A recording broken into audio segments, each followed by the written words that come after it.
Welcome to another episode of The Road Less Traveled. I'm your host, Evan Drisner. I'm with my guests, which I'm very excited about, Prabha Mitchell, the CEO of WESC. Thank you so much for coming. Thank you. It's good Thank to you have for the opportunity to be here. Great to have you. So why don't you tell us, for those who've never watched the show, we really like to kind of talk about the story behind the person. But we also want to talk about what you're doing, because the story behind the person doesn't really matter if we don't know what you're doing now. So you're the CEO of WESC. What is WESC? Right. So WESC used to be Women Entrepreneurs of Saskatchewan. Okay. And we've been around for 23 years. Okay. We are an organization that supports women start, grow, expand their business. We have about 750 members across Saskatchewan, and we provide business advising, so the one-on-one, coaching and guidance around developing a business plan. We have a financing program, so loans up to $150,000. We have a lot of training opportunities related to how to run a successful business, and we have many networking opportunities. As you know, Shaken with a Twist is the one in Saskatoon, and we have a signature networking event in Regina called Uncorked. Nice. Yeah. So WESC being around for so long, why is it so important to have, because there's lots of business lots of these kind of development associations. Why was it so, from your perspective, why is it so important to have a woman-focused one? Not that it's, I've been to the events, men come to them all the time, but why is that so important? Yeah, that's a great question, Evan, and that's the focus of our work, in the last few years and into the future. Men and women will start businesses at the same rate, but women-owned businesses will not scale up to the same extent male-owned businesses do. And women experience some barriers that are very unique to our gender, one of them being access to capital. And there's a lot of work being done by the traditional lending institutions around increasing access, but fundamentally, women tend to rely on their own personal finances more. Two, when they do ask for money, we don't ask for enough money. So the problem is undercapitalization. As a result, you can't expand, you can't hire people, you can't innovate, diversify your business, create new products, get into new markets. So it brings a slew of problems with that.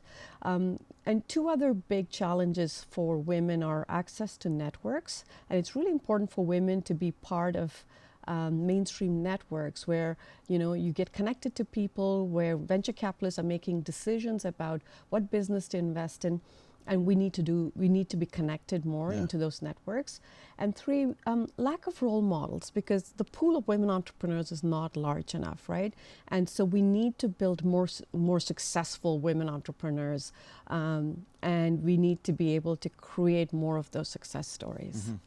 Yeah, we in a previous episode I had our guest Kendall Netmaker, and he just spoke. He spoke about how much impact his mother and his grandmother had, and how much they really shaped his life. And there's been lots of studies throughout the world, whether it be third world countries, whether it be economic or just development impact, and how much greater those countries that are allowing women to have these access to education, access to groups like you, how much better the whole country does because of that. So it's incredible to see that we're doing that here as well. Do you see that? Yes, absolutely. Because there's a strong business case to support women scale their business, start a business and scale their business. So women contribute about $148 billion to our national economy. And so if we were to eliminate some of those barriers, that contribution could be much greater.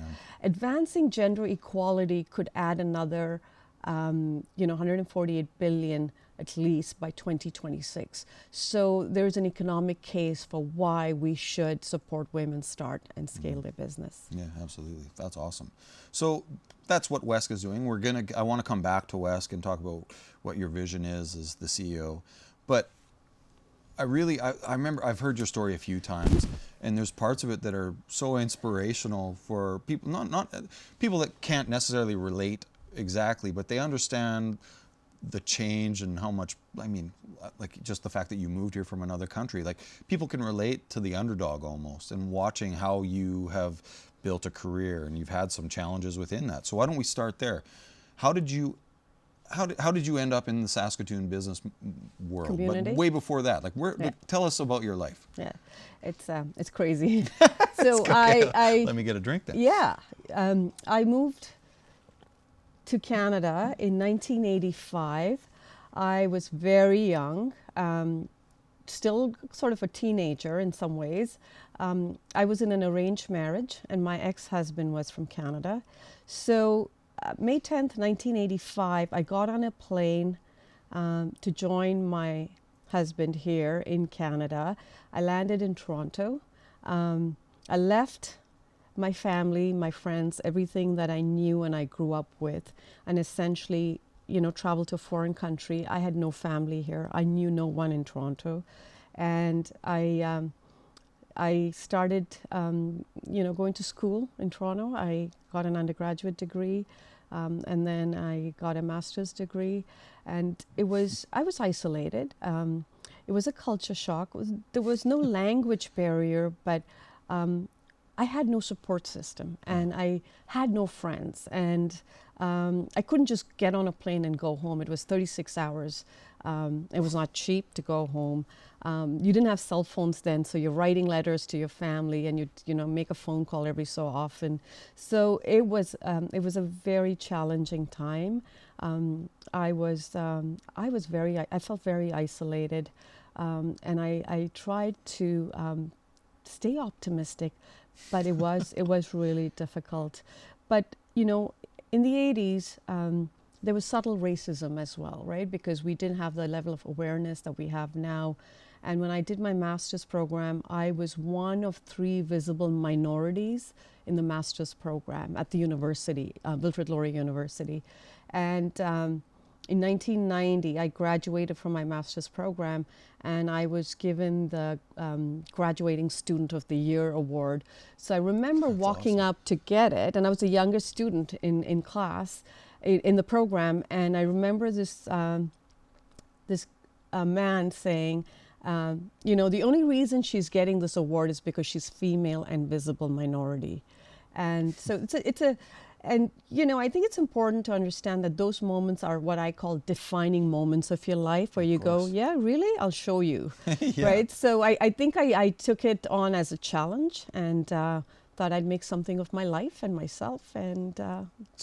I mean, I'm sitting here like almost jaw dropped, because that's pretty crazy. You just moved from another country to have an arranged marriage. You'd met him before, or did you meet at the airport? Not that, I mean, that's no. We met in Bangalore, India, where I got married. But we probably spent sort of a few hours together, and our families knew each other. And 4 days later, I was married. So then, now you're in a totally different country, new city, new husband, new everything, and you decide to go to school. Like, I can't imagine how hard that would. Like, do you look back at that and go, like, there was times of depression? Like, you talked about optimism. I think optimism is huge for leaders. But, like, do you look back at that and, like, go, man, there was times where I was absolutely depressed, or, like, lonely, or wasn't sure how I was going to pay for books, or getting financing? I didn't have the financial challenge, because, I had support around that. But I definitely would say now looking back, I would say I was depressed, and I was isolated, and I felt lonely, and I was devastated because I did not have any friends or family. And I was with my husband, my ex-husband now, and the in-laws, and I can't describe it. There were some very, very dark moments, and you wonder how you're going to get through that phase, and get through that day, and get through that moment in time. But now when I look back, I think those are the moments in our life that really make us stronger and get us ready for that next challenge. And I think it builds endurance as well, because what you would have considered to be really challenging before is no longer that challenging, right? So it does build character and resiliency. So, absolutely. It's crazy. Even stress is similar. Like, you feel stressed out here, and then, like, when we first had kids, I was stressed out. Yeah. And now I'm like, well, that was a cakewalk. All I had to do was go buy diapers. Yeah. That wasn't a big deal. But you graduate, you get your master's. What did you study? So it's a social work degree, but it's actually social planning and policy. Okay. So then our first jobs took us to Brandon, Manitoba. Okay. So 40,000 people, small community. That's where I had my children. I I used grew, to have a great waterside park. yeah, it's a beautiful little love that city. waterside park. That's where my children were born, and I thought it was a great place to raise kids. It's safe. My first career job was working for the for-profit arm of Brandon University. I was a senior consultant. Okay. So great experience, very diverse experience. After that, I was a prof at the college, and again taught a broad spectrum of courses. I also taught in the Indigenous program, and which was a very rewarding experience. And then my husband's job brought us to Saskatoon in 2001. And this is where I've been since, and I love Saskatoon. Yeah, I love Saskatoon. It's funny because people always ask what's up with the name Road Less Traveled. Well, I've been doing this for a long time. I mean, it's not long, but it's a long time. And there's many common threads, and people that have watched the shows understand I say there's a lot of common threads. But one thing that really started standing out to me is where you are now isn't even on the same road you started on. And you took a right hand and then you took a left and did a U-E and you came back. And your story is exactly that. Not only totally different country, get your master's in a different city, then you move to Brandon, Manitoba, and you're working in the university, you're doing you're teaching, you're doing some consultation work, and then you move to Saskatoon, and a whole different part of your story starts. So we're going to take a commercial break with Prabha Mitchell, the CEO of WESC in Saskatchewan. And the story is incredible, and I know it's only going to get much better. So stay tuned as Prabha starts talking about your organization and where you're doing and what you're doing now in Saskatoon. So stay tuned.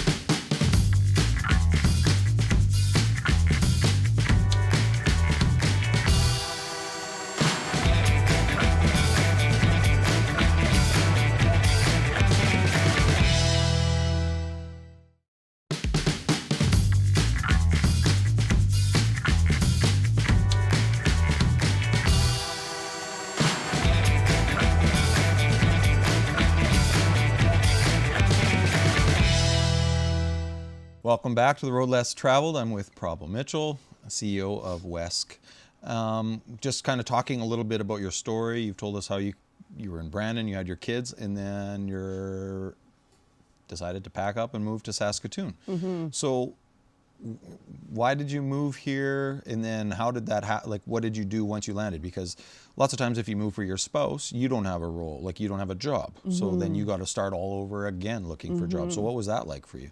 So I did move because my spouse accepted a position in Saskatoon. Okay. And so I quit my job in Brandon at the college and moved with him. And I had to find a job, and I was unemployed for about 8 months. Okay. And I found that quite challenging. On the other hand, I just thought that's time with my kids because they were young. But it was hard not to be employed. And then I did find a position with, I was leading a nonprofit organization, the Diabetes Association, for a few years. And after that, I kind of dabbled around in a bit of consulting. And then I got presented with an opportunity to lead an accounting designation. And so I decided, after much thought, I decided to take that challenge on, simply because this was the first time they had actually hired somebody that was not an accountant by training. And I think they wanted to position that designation much more competitively in Saskatchewan, because there were 3 accounting designations. Mm-hmm. And I thought that would be an incredible challenge. It was a little scary working with all these accountants, and it's a male-dominated industry. Well, that's what I was going to say. So not only is it, I wasn't going to say the male because I can't relate to that, but I can imagine male-dominated industry, check, that's nervous. But B, how are you accepted by these accountants when you're not one of them? I've experienced similar things in life where if you don't fit in, they don't really, and you're leading them. So what was that like? So it was a male-dominated industry, and all of my counterparts, the CEOs across the country in each province, were male. And I remember walking to the first national CEOs meeting, and all the guys around the table in their Hugo Boss suits, and yeah. And I walk in, female, visible minority, not an accountant by training, And so it took me a little bit of time to understand the profession, to understand the challenges. But I think what I bring to the table, no matter where I am, is creating a vision for an organization and making change happen so we can move the organization towards that vision. And so it was the same with the accounting designation. I had to rebrand, I had to position the organization, and actually some financial transformation as well. We started doing really well, even though I was not an accountant, but that's all part of leadership and financial management, right? It really has nothing to do with being an accountant. So I think we repositioned the organization in Saskatchewan. I actually earned the respect of all of my counterparts and much of the accountants in Saskatchewan and beyond.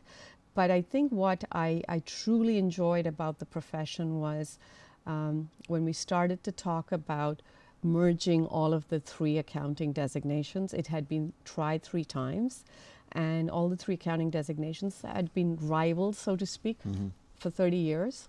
And we decided to come together to create CPA.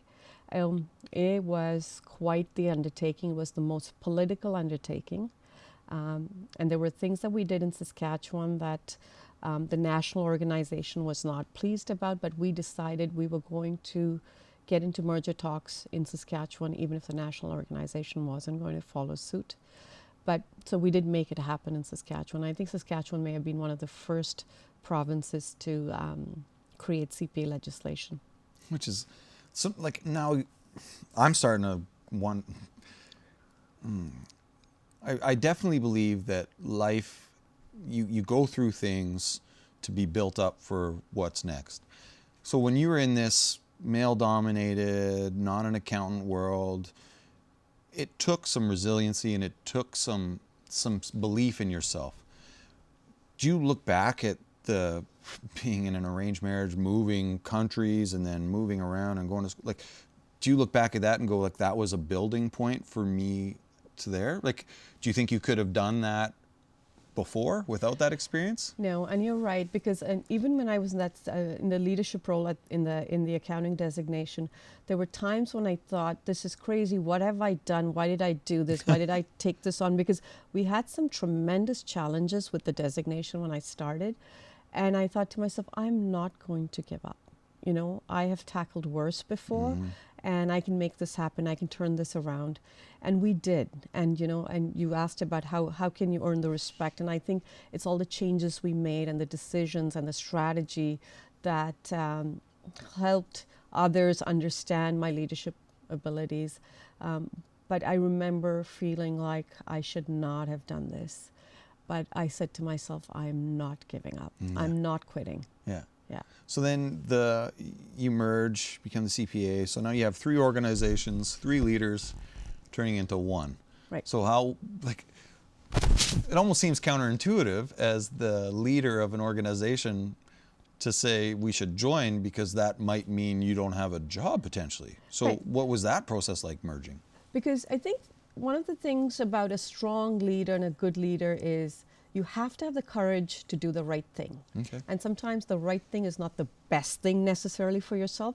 So when I started the process and got engaged in the merger discussions along with some of my board members, I knew I'd be out of a job. And I knew I wouldn't be leading CPA Saskatchewan because I'm not an accountant by training. But I felt like it was one of the most significant professional challenges I'd ever be involved in. I wanted that challenge, and I wanted to be part of making CPA happen in Saskatchewan. And I felt very confident that I would find something else. There'd be so many other opportunities coming my way. So I never worried for a day about what am I going to do after. Wow. Yeah. It's funny, like, talking about how leadership often isn't what's best for us. It's what's best for the group. And that's what ends up, in a weird way, being what's best for you. Yes. So you have this merger. You're now out of the job. what was next for you? And is that where West came in? Yeah, so just as we were wrapping up the merger and I was still at the accounting designation doing the last thing, it's almost like merger and acquisition, you're down to the details of, shutting the office down, letting your staff go, inventory, and, every little thing. And I had people helping me with that process. Well, but it was accountants. Right. So you really got to make sure Right. your T's are crossed. Absolutely. And I think at that point, people knew that I was transitioning, and I had several opportunities come to me, and I was considering a few opportunities. And that's when I got called by Women Entrepreneurs of Saskatchewan. I think, my predecessor called me on behalf of the board and asked if I would consider applying. I did not know anything about Women Entrepreneurs of Saskatchewan at that point. So I did. Which is crazy to me. I know. Because you were in a leadership role, you would think that you would have had exposure. Yeah. Was that part of the brand issue that you found when you start? Well, anyway, I'm jumping ahead, but yeah, so you don't know anything about it. I didn't know anything about it. Maybe because the accounting industry is so separate, although it is connected to the business community in some ways. And then I did apply, and I was interviewed, and then I was offered the position, and I said I wanted to take some time to think about it because I wanted to be 200% committed to the role, and I wanted to make sure the fit was right. And I did accept the job. And I would say, Evan, that I love my job more today than when I first started because it's been an incredible 4.5 years amongst entrepreneurs. Yeah. Yeah. Well, which is insane. So you said it yourself. So you're asked to join this organization that you're not even aware of, and you're there to be the leader. So is the first thing on your list like, let's get brand awareness?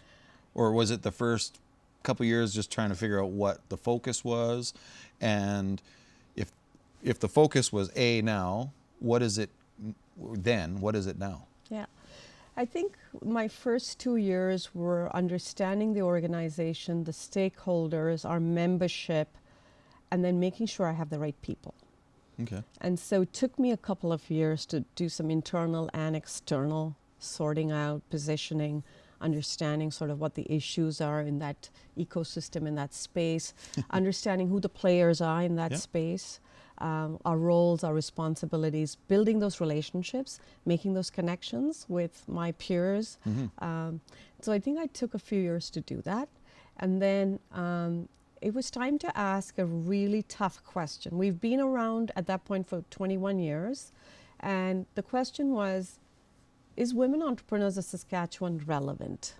Are our programs and services relevant? Are we reaching the people we need to reach? Would women be attracted to the organization? Would they see value in WESC? And so that's when we decided it's time to rebrand. So Prabha, why don't you tell us a little bit about, now that you've taken over WESC, we know what it was when you started, but where's it going now? What's the point of WESC going forward under your leadership? Yeah, so we rebranded, as I mentioned, and the brand is supposed to be is now an inclusive brand that meets the needs of entrepreneurs of all stages of business growth, so startups, scaling up, the Indigenous woman entrepreneur, the newcomer entrepreneur, and the young entrepreneur. We launched Matchstick, which is a program to support Indigenous women entrepreneurs start and scale up their business. Awesome. We want to focus on a new program in 2019 to support women scale up, and so there'll be more on that in 2019. But 2018, we did a lot of work around building awareness to close what I call the gender entrepreneurship gap.